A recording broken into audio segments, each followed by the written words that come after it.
你好啊，天父愛你。 Jesus loves you。 每日都係新嘅開始。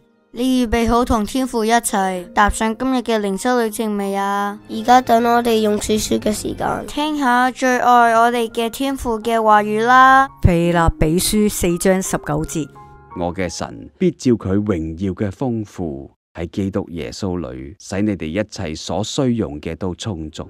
嗨，大家好，我係天恩，我係 Penny。我係羅賓。爸爸，你知唔知幸福喺邊度啊？天恩，聽你咁樣講，似乎你將幸福講成一種物件，但係對我哋好多現代人嚟講，幸福係指一種感覺，一種洋溢住樂趣嘅狀態，更加係指對個人整體嘅感受。爸爸，我本身就覺得幸福係成個人成日都好開心咁，但係聽你咁講之後，我又好似明咗啲，又好似唔明咗啲噃。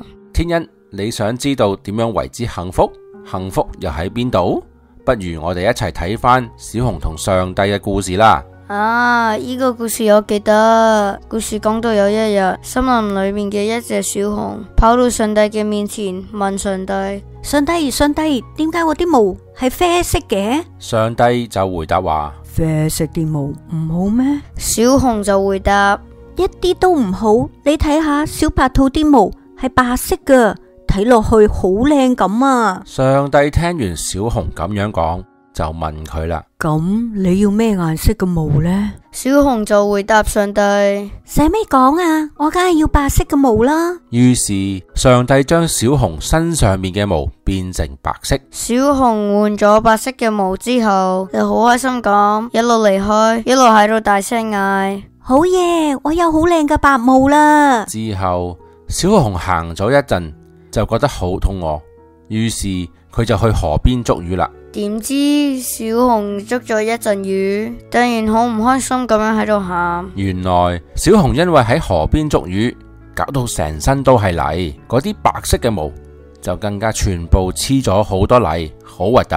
於是小熊就跑返去上帝嘅面前，講到：上帝，我要換毛啊！今次上帝變咗一身黃色嘅雞毛俾小熊。喺日頭，小熊見到自己成身都係雞毛，都仲好開心。點知原來小熊雖然成身都係雞毛，但係喺夜晚一啲都唔保暖，小熊仲凍到成晚都瞓唔着添。於是小熊又再次返去上帝面前，要求再換毛。就咁樣，小熊喺第二次換毛之後，又去咗上帝面前換咗好幾次嘅毛。呢個小熊真係咩動物嘅毛，咩顏色嘅毛都試勻晒，但係唔知點解所有嘅毛都好似唔啱小熊嘅心水咁。所以喺呢一日，小熊坐喺一棵樹下低，好難過咁樣喺度大喊：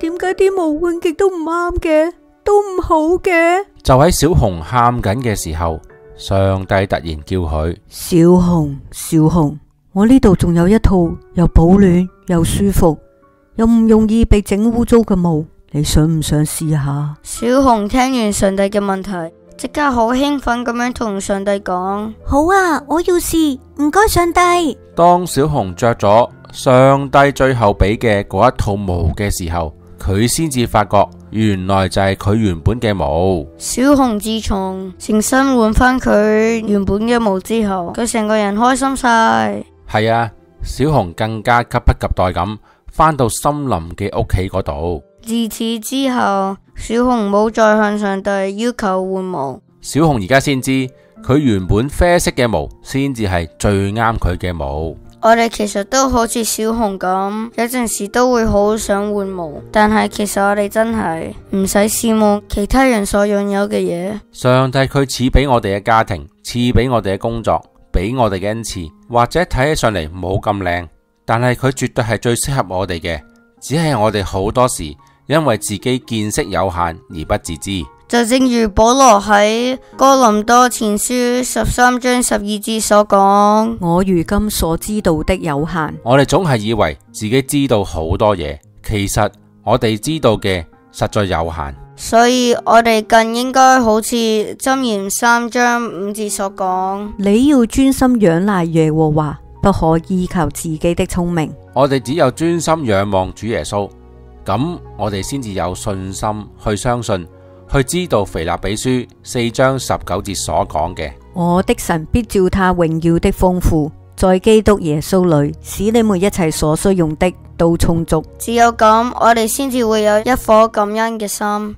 真愛嘅天父，我哋成日都有好想要換冇嘅諗法，因為我哋成日只係睇到自己缺少嘅，而睇唔到自己所擁有嘅嘢。求你幫助我哋去明白，天父你一早預備俾我哋嘅嘢，都係最好，都係最啱我哋嘅。更加求你俾我哋因為咁樣而識得向你獻上感恩。我哋嘅禱告奉主耶穌基督得勝之名祈求，阿門。詩歌幸福。